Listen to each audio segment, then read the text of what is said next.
Salut, c'est Vincent.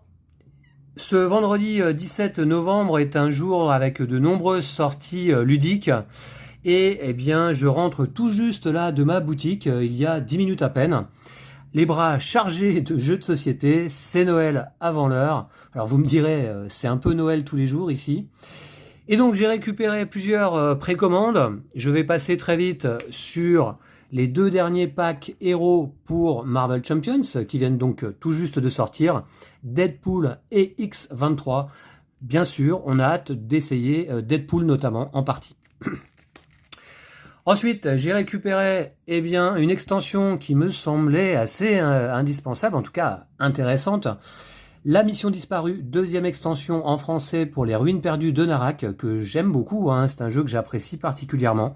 Un jeu de Mine et Elwen, localisé en français par Yellow, dans la catégorie des jeux experts. Il n'est pas si expert que ça en réalité. On a fait une partie là récemment à 5 joueurs, avec des amis qui ne sont pas spécialement habitués aux jeux experts, et ça a très très bien tourné. Tout le monde a bien compris les mécaniques du jeu. Cette extension peut se jouer de 1 à 4 joueurs. En fait, ça ajoute 2 nouveaux explorateurs. Et surtout, a priori, une campagne pour 1 ou 2 joueurs. Alors, 2 nouveaux chefs d'expédition, d'accord. 2 nouveaux temples à explorer. Ça, c'est toujours bien aussi de pouvoir inclure de nouveaux temples dans les ruines perdues de Narak. 21 objets et 13 artefacts supplémentaires. Donc, pareil, à incorporer dans les paquets pour encore plus de variété. Des nouveaux assistants, des gardiens, des sites, des idoles, etc. Mais surtout, une campagne en 6 chapitres, avec du matériel à débloquer au fil des chapitres, une histoire entièrement rejouable, et il me semble que cette campagne, c'est pas indiqué là, mais se joue soit en solo, soit à 2 joueurs, donc à voir. Voilà, l'exploration de Narak en solo et en coop. Ah ouais, donc on peut jouer à 2 joueurs en coop, je pense. Les capacités donc des 2 nouveaux chefs d'expédition, et les choix multiples qu'offre la campagne. Donc très bien, j'attends de rejouer là à Narak, du coup, avec beaucoup d'impatience. Il n'est pas impossible que je filme la campagne, après tout, pourquoi pas, sur la chaîne. Autre acquisition, et la plus grosse boîte du jour, boum! Elle se pose là, la Century Big Box. Alors, pourquoi? Parce que Century, c'est une gamme de 3 jeux, d'Emerson Matsushi. Emerson Matsushi, c'est également l'auteur d'un jeu qui s'appelle Riff et que j'apprécie beaucoup. Riff, R2EF. C'est un jeu que l'on vous avait présenté sur la chaîne en vidéo, mais c'était au tout début de la chaîne. Il y a un peu plus de 3 ans et demi. Ça devait être, au mois de mars 2020. C'est un jeu que j'apprécie particulièrement. Et sa gamme de jeux Century est assez, réputée. Il y a de nombreux amateurs de ces jeux-là. Alors, les jeux Century, jusqu'à présent, étaient un petit peu en rupture de stock, difficiles à trouver. Moi, ça fait longtemps que je regardais pour me procurer au moins l'un des 3, notamment le premier, la route des épices, qui me faisait particulièrement envie. Et là, dans cette big box, en fait, sont regroupés les 3 jeux, plus une extension. Donc on a une belle boîte qui est assez grosse. Et qu'est-ce qu'on dit sur la boîte? Donc 3 jeux, 3 items promo et une mini extension inédite. Donc en fait c'est 3 jeux en un. Et si on fait le total des prix des 3 jeux précédents, ça revient plus cher que cette big box que j'ai acquise pour quand même 75 € environ. Mais il y a 3 jeux à l'intérieur. Le jeu original, ensuite la suite Merveilles Orientales et le 3e volet de ces Century, un monde nouveau. Alors c'est de l'engine building. D'ailleurs, c'était pas sans me rappeler a priori, même si je l'ai jamais testé, le It's a Wonderful World, parce qu'on va récupérer des cubes ressources en jouant des cartes avec des cubes dessus. Je vous montre un petit peu les illustrations, regardez. Voilà, donc les cartes, évidemment, rappellent un petit peu le principe de Wonderful World. Ensuite, dans le 2e volet, on va plutôt, cette fois-ci, se diriger avec nos bateaux sur une map pour aller récupérer et commercer avec des ressources. Et dans le 3e volet, alors là, on va être plutôt sur de la pose d'ouvriers, a priori.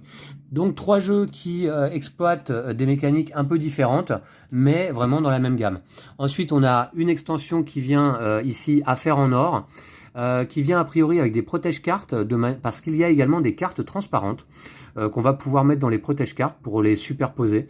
Donc ça peut être intéressant de voir ça aussi. Et en fait, 3 jeux à part entière, plus 4 combinaisons égale 7 modes de jeu uniques parce qu'on peut combiner les 3 jeux les uns entre les autres. Voilà, alors je sais pas si ça fonctionne vraiment bien, mais voilà. Alors, ça je mets de côté, je vous ferai un unboxing séparé de la Century Big Box parce que je pense qu'il y en a quelques-uns d'entre vous qui seraient intéressés de voir comment se présente cette Big Box. Ce qui nous occupe aujourd'hui, eh bien, c'est Edge of Innovation, boîte un petit peu moins imposante, mais encore un peu plus lourde et quand même d'un bon format. Alors, Edge of Innovation, est-ce que ce serait pas des fois le jeu que j'attendais le plus en cette année 2023? C'est pas impossible. Là, je vais vous dire, extrêmement content et excité d'avoir acquis la Edge of Innovation enfin. C'est une refonte du célèbre Terra Mystica que je ne possède pas. Mais Terra Mystica avait eu une suite qui s'appelle Projet Gaia, qui est un de mes jeux de société préférés, probablement dans mon top 5, ou tout au moins dans mon top 10, c'est sûr. Et ce Edge of Innovation qui nous arrive ici en français, localisé par Super Meeple, décidément Super Meeple a des sorties extrêmement intéressantes ces dernières semaines, en fin d'année 2023, puisque eh bien, là, vous avez pu suivre une partie d'Obsession sur la chaîne, localisée aussi par Super Meeple. Donc des jeux excellents. Edge of Innovation, malheureusement, ne rentrera probablement pas dans notre top 2023, parce que on va tourner notre top 2023 d'ici quelques jours là avec Lou, et je pense pas qu'on ait le temps d'y jouer avant de tourner le top. Mais sinon, c'est certain qu'il aurait eu sa place. Dans le mien, probablement, et dans celui de Lou, probablement aussi. Puisque on adore tous les deux Projet Gaia. Voilà. Et puis là, c'est une refonte de Terra Mystica avec quelques éléments nouveaux. Et je crois que là, on n'est pas loin peut-être du jeu parfait, même si les jeux parfaits n'existent pas. Peut-être Horror Arkham, le jeu de cartes, et encore non, il a des défauts bien sûr. C'est un jeu de Helge Ostertag, l'auteur de Terra Mystica, l'auteur de Projet Gaia, et il est illustré par Alvaro Calvo Escudero. Alors, déjà une magnifique boîte. Vraiment, je trouve la boîte superbe. Ça donne très envie. Elle est magnifique. Alors, je pense qu'on est donc sur une version un peu 2.0 de Terra Mystica, qui est un jeu sorti en 2012 peut-être, si je ne dis pas de bêtises, aux environs, en tout cas il y a 10 ans et plus, et donc qui bénéficiait de visuels un petit peu anciens maintenant. Donc on va être content de découvrir du nouveau matériel plus actuel, plus actualisé pour ce jeu formidable, cet Eurogame expert. Alors là on est sur du jeu expert parce que les règles sont quand même un peu complexes. Mais finalement, je vous conseillerais de jouer au Terra Nova, sorti cette année. Si vous ne connaissez pas cette gamme de jeux, testez Terra Nova. Vous allez avoir une bonne vision des mécaniques principales de Terra Mystica. Et vous allez pouvoir vous lancer dans Edge of Innovation assez simplement, je pense. Ou dans Projet Gaia. Terra Nova, donc sorti il y a quelques mois, qu'on vous avait présenté également sur la chaîne, localisé aussi par Super Meeple, bien sûr. Alors, très belle boîte, j'ai retiré le plastique, mais je n'ai pas soulevé le couvercle encore, je veux découvrir le contenu avec vous. Alors, hop, on va tourner la boîte, le matériel. Voilà, donc un grand plateau de jeu, ensuite des plateaux factions, un par joueur. Je crois qu'il y a pas mal de factions, il y en a 12. Ce sont des plateaux joueurs double couche. Ensuite, on a des capacités de palais, des innovations, de nombreux éléments de jeu variables, qui vont proposer une mise en place vraiment, comment dire, presque avec des possibilités illimitées. D'ailleurs, ils le disent là, infinité de combinaisons. Matériel en bois de qualité. Et très très hâte de le tester avec Lou, de le tester avec des amis et de le tester solo parce que tiens, je vois que le mode solo est designé par Automa Factory, donc c'est plutôt bon signe. Le mode solo de Projet Gaia, eh bien je pense aussi avait été designé par Automa Factory et était excellent. Terra Mystica de base ne possédait pas de mode solo, mais il y avait une extension qui était sortie plusieurs années plus tard qui proposait le mode solo. 14 ans et plus, 1 à 5 joueurs, 40 minutes par joueur. Oui, on est sur du jeu expert, hein, tout de même. Voilà, donc jeu indépendant dans l'univers de Terra Mystica. La boîte est très belle, on voit les différentes illustrations de factions tout autour. Elle est très lourde surtout. Hein. Alors, ce que j'attends de voir désormais, c'est est-ce qu'on a une boîte à chaussures comme dans Projet Gaïa. Parce que Projet Gaïa, excellent comme il est, malheureusement, manque de rangement quand même à l'intérieur. C'est-à-dire qu'on a plein de sachets plastiques et tout s'entasse dans la boîte de manière désorganisée. Alors moi d'ailleurs, pour Projet Gaïa, j'ai même une boîte à vis hein, que j'emploie avec pour placer les différents jetons. Parce que dans la boîte, sinon, c'est un vrai bazar. Alors, Edge of Innovation, j'ai peur que, malheureusement, ce soit un peu le même principe. Pas de rangement, j'imagine. On va voir. Ok, alors, déjà, un livret de règles. Un livret de règles, ok, qui paraît pas si épais que cela. 24 pages, assez dense quand même, je suppose. Voici un aperçu du matériel. Beaucoup de matériel, hein. Ensuite, la mise en place générale et mise en place des factions et des plateaux joueurs. Je pense que ça doit dépasser sur la page suivante. Voilà, mise en place individuelle, placement des premiers ateliers, les concepts génériques. Là commencent réellement les règles du jeu. Ok, terrain natal et transformation. Eh bien ça, si vous avez testé Terra Nova notamment, ça vous rappellera quelque chose. Et puis, il y a de nombreux amateurs de Terra Mystica et de Projet Gaïa, donc nombre d'entre vous connaissent déjà, je pense, hein, le cycle de pouvoir hein, que l'on retrouve bien évidemment, hein, très ludique et une mécanique très intéressante. Marquer des points, comment marquer des points? Les cases adjacentes et la portée, gagner du pouvoir grâce aux autres joueurs. Tout ça, c'est dans Terra Nova aussi, un jeu simple, presque familial, pour se familiariser justement avec les règles de cet excellent Terra Mystica et maintenant Edge of Innovation. Donc moi, je me le suis procuré parce que j'ai pas Terra Mystica. Hein, pour ceux qui ont déjà Terra Mystica, la question va se poser. Est-ce qu'il faut prendre Edge of Innovation? J'ai Projet Gaïa déjà, mais je pense qu'il est suffisamment différent, notamment dans sa thématique, hein, pour pouvoir avoir les deux à la maison et profiter des deux. Mais est-ce que celui-ci va pas faire un peu d'ombre à mon Projet Gaïa de cœur? Bon. Comment fonder une ville? Les bâtiments neutres. Le plateau recherche. Alors, il y a un plateau recherche également dans Projet Gaïa qui est incroyable. Là, ici, ça a l'air un petit peu plus basique. Il y a moins de pistes, a priori. Le déroulement de la partie, bien, phase 1 de revenus, toujours. La phase 2 des actions. Les actions, on peut transformer et construire, hein, donc construire des bâtiments. Hein. On peut améliorer un bâtiment, bien entendu. Ah ouais, oh là là, mais j'ai trop hâte. Trop hâte d'y jouer, je vais faire une belle aide de jeu. On peut augmenter la navigation, on peut améliorer les outils de transformation, on peut développer une innovation. Ça, c'est pas dans Terra Nova, hein, c'est propre à Edge of Innovation, peut-être dans Terra Mystica déjà. On peut envoyer un érudit, on peut faire des actions de pouvoir et de livre. On a également des actions spéciales, bien sûr. Et on peut passer. Voilà pour les actions. Ensuite, il y a un système de conversion de ressources. Hein. Okay. En phase 3, bonus de recherche et ajustement. On va regarder les bonus de manche pour voir si on marque des points ou non. Et les règles se terminent ici, puisque là on arrive à la fin de partie des comptes finales. On a une variante de draft des plateaux joueurs et des factions. Partie à 2 joueurs. Ah, un petit ajustement pour 2 joueurs.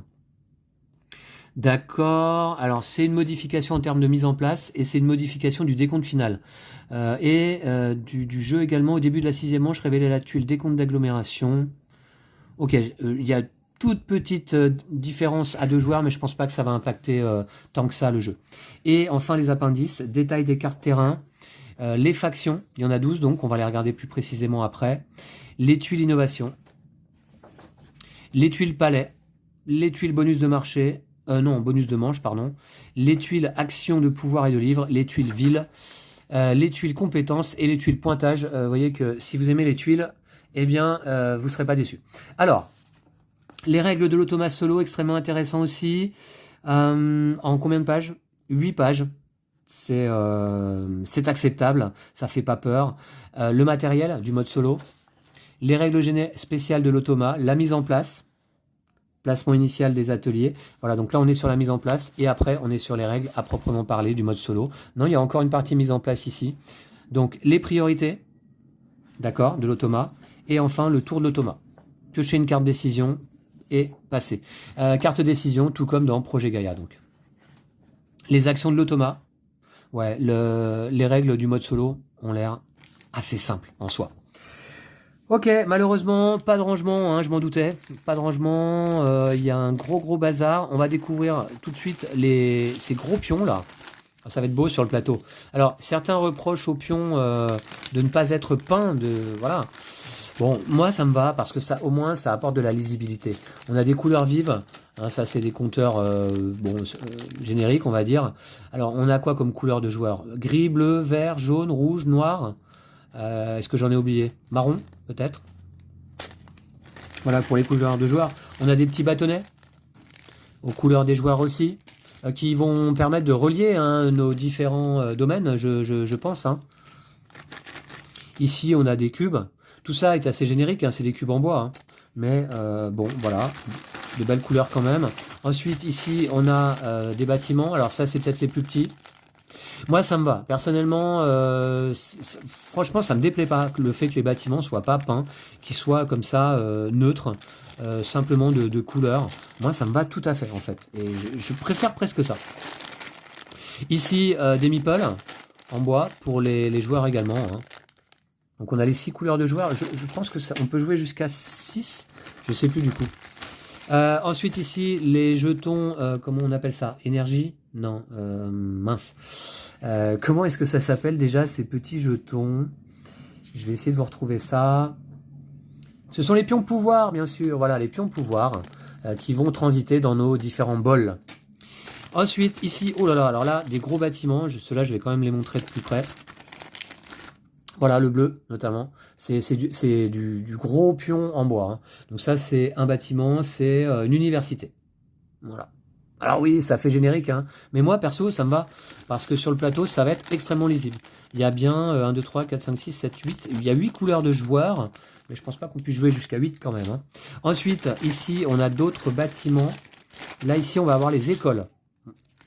Alors, qui, je pense, ne superposent pas. Hein. Non, effectivement. Mais voilà une école. Elles vont être représentées sur nos plateaux aussi. Donc, ce sera simple de se rappeler quelle forme et quel bâtiment. Alors, ensuite, ici, on a des guildes. Voilà, des guildes. Je vous montre cette fois-ci le rouge pour varier les couleurs. Des guildes. Alors, c'est des gros pions, même si ceux-là sont quand même un peu moins gros que les universités. Hein. Ok. Les petits meeples qu'on a vus, les petits bonhommes, c'était des érudits. Ensuite, on a ici eh bien, les palais. Et on sait que si on n'a pas de palais, eh bien, pas de palais. Alors, les palais, je vais vous montrer le noir. Voilà. Voilà, voilà. Vous voyez les palais? Gros bloc aussi. Hein. En bois, dense, de bonne qualité. Ici, on a des marqueurs ordre du tour. Très bien. Ici, ouais, c'est pas ça qui manque les pions. Hein. Là, c'est quoi ces petits marqueurs c'est peut-être pour le mode solo. Non, c'est des annexes. C'est des annexes. D'accord, ça je connaissais pas. Et enfin, ici, tiens, on a des pions particuliers. Des éléments de couleur neutre. On a notamment ici un monument. Ah ouais, alors ça c'est spécial. C'est peut-être pour une faction en particulier qui construit des bâtiments différents. Et ici, on a des tours. Ils sont jolis aussi. Hein. Voilà. Voici. Alors, pas mal de pions. J'ai mis ça de côté. Pour continuer dans les pions, on a des cubes neutres, vierges. Alors là, qui vont servir à quoi? Est-ce que je les trouve dans la règle? Je les vois pas. Je les vois pas. Donc je sais pas à quoi vont servir ces cubes exactement. C'est peut-être une ressource. Je ne sais pas. Peu importe. Ensuite, là, ici, on a avancé d'un niveau dans une discipline. Ça va être les cartes d'aide de jeu, peut-être. Alors, on a d'abord des cartes terrain. Alors, tiens, dommage, elles sont un petit peu, vous voyez... elles sont un petit peu, comment on dit, bombées, arrondies. Voilà, c'est peut-être l'humidité qui a fait ça. Bon. Alors, des cartes terrain, d'accord. Ensuite, ici, on a quoi comme carte qu'est-ce qu'il y a comme carte de toute manière dans le jeu? Il ne doit pas y en avoir beaucoup. Il y a surtout des tuiles. Simplet. Ouais, c'est des cartes pour les factions, hein. On découvre tout de suite les factions. Simplet, les câlins, c'est mignon, les druides, les véloces, les vagabonds, les mimes, les tyrans. Ah, d'accord, mais c'est peut-être pas les factions, ça, en fait. Qu'est-ce que c'est que ces cartes, là? J'arrive pas à les retrouver. Elles sont où? Ouais, ça. Je les vois pas. Bon. Ensuite, ici, symbiote, les flétries. Ah, c'est peut-être les... Ouais, ouais, alors c'est peut-être les adversaires IA, ça, je pense. Ah, c'est ça. Action de faction. Avec le symbole de l'automa. Ok, ce sont les adversaires quand on joue en solo. Voilà. Et j'imagine qu'on en choisit un pour la partie. Les gognomes. Les gognomes. Les gognomes. Ok, les flétries 2, les flétries 1. D'accord, ouais, ouais, il y a pas mal d'adversaires pour jouer en solo. Ok, j'ai enfin compris. Il suffit de regarder d'un petit peu plus près. Je vais peut-être ranger les cartes là. Ah, je voudrais pas que l'unboxing dure trop longtemps quand même. J'espère que ça vous intéresse de le suivre avec moi. Alors ça c'est quoi? Bien ça c'est des cartes... ah bah ça va être les cartes IA ça aussi. Ça aussi ça joue en solo. Hein. Voilà, parce qu'on va en piocher et hop, on va les mettre côte à côte. Voilà. Ouais, ça c'est sûr. C'est pour jouer en solo. Ensuite ici, ça c'est quoi comme carte? Je ne sais pas. Est-ce que c'est pour jouer en solo aussi? Je ne sais pas. Ouais, il y a pas mal de cartes quand même. Voilà, ouais, tout ça c'est du mode solo. Hein. Ouais. Il y a le symbole de l'automa. Ok. Mode solo, très bien. Ensuite, ce qui m'intéresse surtout, c'est de voir les plateaux joueurs et le plateau principal. Même si le plateau principal n'est pas tant impressionnant que ça. Ensuite, ici, on a déjà donc eh bien, un tableau. Ça, c'est le plateau innovation. Alors, en deux parties, donc. Ouais, donc ça va se tenir comme ça. Et alors, pourquoi il y a deux parties? Deux sections supplémentaires de plateau innovation. D'accord. Ok, ça vient se rajouter sur un autre plateau, je pense, vous voyez? Ouais, c'est ça. Bah, celui-là. Voilà. Le plateau innovation en une partie et on peut rajouter éventuellement deux sections supplémentaires. Est-ce que c'est en fonction du nombre de joueurs? Je ne sais pas. Ou en fonction de la durée de partie recherchée? Je ne sais pas. Voici le plateau innovation. Bah, qui est joli, hein, qui est plutôt joli. Pas de recto verso. Ok, en termes de qualité, de carton, bah, écoutez, c'est une qualité standard. Le carton n'est pas tant épais que ça, mais il a l'air assez dense. Et c'est suffisamment rigide à mon goût et suffisamment lourd. Ok. Très bien. Alors, on arrive... Oh là, les plateaux joueurs. Ouh, mais je les voyais pas si grands que ça. En fait, ils font toute la longueur de la boîte, les plateaux joueurs. Voilà.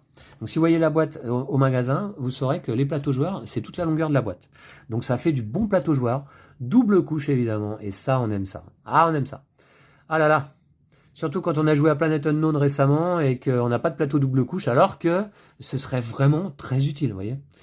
Ce Edge of Innovation coûte 75 € également, environ. Et vous voyez, dans ce jeu-là, eh bien, on a du plateau double couche, alors que dans Planet Unknown à 60 €, on n'a pas de plateau double couche.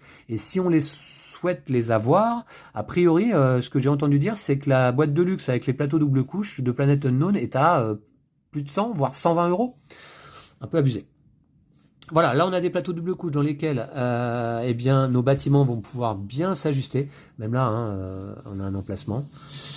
Ici, on a des emplacements pour les cubes. Ici, pour les cubes.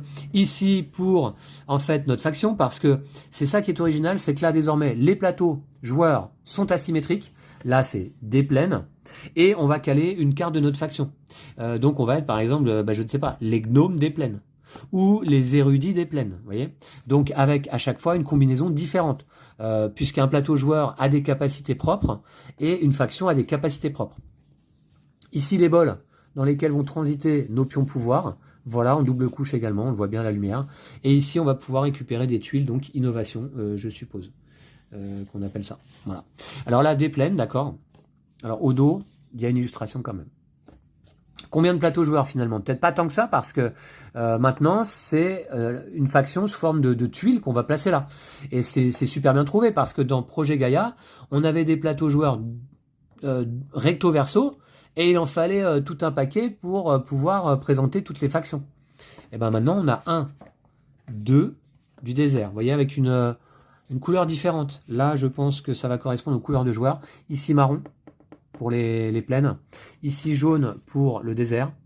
Avec des capacités, je regarde, un petit peu différentes. Ouais, ouais.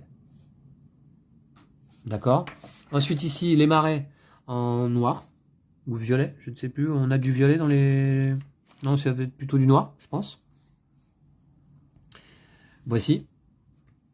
Ensuite, les lacs en bleu. Très bien. Puis on a les forêts en vert. On a les montagnes en gris, bien sûr. Voilà. Et on a les friches en rouge. Donc finalement, 1, 2, 3, 4, 5, 6, 7, 8, 8 couleurs de plateau quand même. Les friches. Alors, donc j'aimerais bien voir maintenant les tuiles factions, on va les voir plus tard. Puisque là, d'abord, on a le plateau recherche. Alors, recto verso ou non? Non. Plateau recherche, d'accord. Sur lequel on va avancer, on a différentes pistes. Alors là, je connais pas les pistes, hein. Là, c'est une piste de ressources financières, je suppose. Là, c'est la justice, peut-être. Là, c'est la recherche. La science ici est recherche. Et puis ici, peut-être la construction. Bon. Je dis ça un peu au hasard comme ça. Ok. Voilà pour le plateau recherche. Ensuite, le plateau principal. On peut tout de suite le voir. Et on aura finalement presque terminé ce unboxing. Alors, le plateau principal, très intéressant, et recto verso. Voici un premier côté. Alors, il n'est pas grand. Hein. Il n'est pas grand pour ce type de jeu. Vous voyez, il rentre dans le cadre. Mais ça me va aussi, parce que les plateaux joueurs étant eux-mêmes assez grands, il faut qu'on ait de la place sur la table. Et je pense que là, à 4 joueurs, on est à l'aise. Voilà, donc, alors est-ce qu'il y a un côté... Où est-ce que c'est indiqué? Voilà, côté 1 à 3 joueurs ici. Avec, je pense, une map un peu plus petite, plus resserrée, moins d'hexagones, je suppose. Voilà, avec une piste de score autour, hein, on est dans un vrai Eurogame. Hein. Ok, voilà le plateau, très coloré aussi, qui est très ressemblant évidemment au plateau de Terra Mystica et du Terra Nova sorti cette année, dans sa version un petit peu plus familiale. Et au dos, on va avoir la version 4 joueurs. Voilà, et là on voit qu'effectivement, cette fois-ci, alors 3 à 5 joueurs même plutôt, d'accord, 3 à 5 joueurs. Ok, on peut jouer jusqu'à 5, je me rappelais pas. Et là, cette fois-ci, on a plus d'hexagones. Hein. Très bien. Voilà, donc pour le plateau, puis maintenant, après, il y a plein de planches à dépuncher. Alors, comment je vais m'organiser pour ranger tout ça? Est-ce que je vais me retrouver une boîte à vis? Je sais pas. C'est pas génial en même temps la solution boîte à vis parce que ça fait une boîte en plus et ça prend de la place donc dans les étagères de la ludothèque. Hein, évidemment. Donc là, plein de tuiles, alors, il y a combien de planches en tout? 1, 2, 3, 4, 5, 6, 7 planches à dépuncher. Voilà, donc je vais passer assez vite. On a différents éléments, différentes tuiles. Voilà. Je voudrais voir surtout les factions. Parce qu'on les a pas vues encore, je pense que c'est des tuiles, hein, les tuiles factions. Sont où les factions? Ou alors c'était peut-être les cartes qu'on a vues. Ok. Maintenant, il y en a 12 normalement des factions. Que des tuiles, des tuiles en veux-tu, en voilà. Elles sont où les factions? Ah, elles arrivent. Ok, je les ai vues. Je les ai aperçues. Des pièces. Ok. Voilà. Ça va être du boulot. Alors, est-ce que je dépunch tout de suite les factions? Alors déjà, ça peut faire un test sur voir si ça se dépunch facilement. Ouais, je vais les dépuncher pour vous les présenter. Là. 4, 5 et 6 déjà là, ici. Je vais mettre de côté le reste de la planche. On a des pistes encore, des tuiles partout. On va faire un petit test. On va faire tout de suite un petit test. Par exemple, sur le plateau, ici, des montagnes. Eh bien, on peut jouer, voyez-vous, les moines des montagnes. Voilà, parfait. Les moines des montagnes. Ou on peut jouer les prêtresses des montagnes. Voilà. Ou alors, on peut jouer... Enfin, vous avez compris. Hein. On peut jouer les prêtresses des forêts. Ah oui. Ou alors, eh bien, les lézards des forêts. Eh oui. Vous voyez les combinaisons là? Ouais, c'est énorme. Alors, c'est parti. Donc, qu'est-ce qu'on a? Pour les voir de plus près, parce que ça fait partie des rares illustrations qu'on peut trouver dans le jeu. Le reste, c'est surtout de l'iconographie. Hein. Des symboles. Les prêtresses, les moines, donc. Les lézards, vous voyez que chaque faction, évidemment, a des capacités particulières. Les lézards, donc. Ensuite, on a les gobelins. On a les bénis des forêts, pourquoi pas. On a les taupes. Hein, on peut jouer les taupes des lacs, par exemple. Hein. Voilà. Ok, très bien, donc ça c'est vu. Maintenant, on en a d'autres ici, des factions. Mais attendez, parce que ça va faire que 3, 4, 8. Ouais, ça va faire 8 et 2, bah ça fait 10 là. J'en ai loupé 2 ou quoi? 3, 4, 5, 6. Ah non, on en a vu 6 déjà, d'accord. 6 et 6 égale 12. Jusqu'à preuve du contraire. Alors c'est parti. On a ici les inventeurs. Et on pourrait jouer, pourquoi pas, les inventeurs du désert. Ou les philosophes du désert. On a ici les félins. Félins, qu'est-ce qu'on avait d'autre? Les félins des plaines, par exemple. Les navigateurs des forêts ou des lacs. Ce serait plus, comment dire, thématique. Les illusionnistes du désert. Voilà. Ou, admettons, eh bien, des marais. Les illusionnistes des marais. C'est quand même la classe. Voilà. Donc, et les psioniques. J'ai oublié la dernière faction. Les psioniques. Voilà. Les 12 factions sous forme de tuiles, chacune avec leur capacité particulière. On a les 8 plateaux, eh bien, joueurs. Ça fait combien de combinaisons ça? 12 x 8 peut-être? 12 x 8. Non, ça fait plus que ça, parce que ça fait. Bah si, c'est ça, ça doit faire ça à peu près. Ouais, après, pour un joueur, il y a 12 x 8 choix de combinaison. Mais dès que vous avez 2 joueurs sur la table, alors là, tout à coup, bien, ça se multiplie encore. Je ne vais pas faire le calcul ici. Ce ne sera pas nécessaire. Voilà, je crois qu'on a fait le tour du matériel de Age of Innovation. Il y a des sachets plastiques qui peuvent s'avérer très utiles, effectivement. Matériel ouais, très conséquent parce que ça explique le poids de la boîte qui est quand même assez important. Voilà, bon, ça donne surtout très envie de jouer. Le matériel, il est pas complètement fou, à part les plateaux joueurs double couche qui sont vraiment sympas. Mais je pense que c'est surtout en termes de gameplay, de possibilités de mise en place que le jeu va révéler toutes ses qualités, quoi. Cependant, on a une très très belle boîte dont je suis très fan. Ouais, j'aime beaucoup cette boîte. Voilà. Je préfère par exemple cette boîte à celle de Projet Gaia, tiens. Qui est pas mal aussi quand même, cela dit. Donc très hâte de l'essayer, je vais faire une belle aide de jeu, ça va me prendre quelques heures là. Et puis ensuite je vais y jouer de mon côté, je vais probablement y jouer avec Lou dès que possible. Cependant là on a notre top 2023 donc à tourner prochainement comme je vous disais. Et puis ensuite moi je m'absente 15 jours, je vais être en vacances là les 15 premiers jours de décembre. Je ne serai pas présent, je pars sur une île lointaine.